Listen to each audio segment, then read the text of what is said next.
ഒരു കാര്യം ഞാൻ പറഞ്ഞേക്കാം, ശിവദാസ് മട്ടന്നൂർ, നിന്നോടാ ഞാൻ പറഞ്ഞത്. നിനക്ക് പറയുമ്പോ സാധനം എടുത്തു തരുന്നതിന് ഒന്നാം പാപ്പനോ രണ്ടാം പാപ്പനോ ഇല്ല.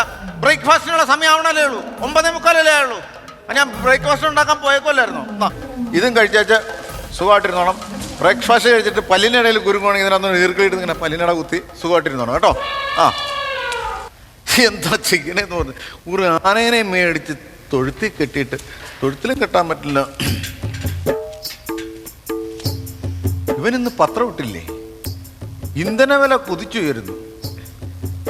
ഇന്നലത്തെ പത്രത്തിൽ ഇത് തന്നെയായിരുന്നല്ലോ വാർത്ത. ഈ സാധനം ഇങ്ങനെ ഇന്ധന വില കുതിച്ചങ്ങ് ഉയരുവാണെങ്കിൽ ഞാൻ ലുലു മാളിലും കല്യാണ വീട്ടിലൊക്കെ ആനപ്പുറത്ത് പോകേണ്ടി വരും. എന്ത് ചെയ്യുമെന്ന് പറയും. സ്ത്രീധനത്തിന്റെ പേരിൽ ഭാര്യയെ ഭർത്താവ് പീഡിപ്പിച്ചു. ഇവനൊക്കെ എന്നാ ചെയ്യേണ്ടതെന്നറിയാം. എന്റെ കയ്യിൽ ഇവനെ കിട്ടിക്കഴിഞ്ഞാൽ കണ്ട് അമ്മേ പത്രത്തിന്റെ പൈസയും കൊടുത്തില്ല, ഇനി എന്നാ ചെയ്യും?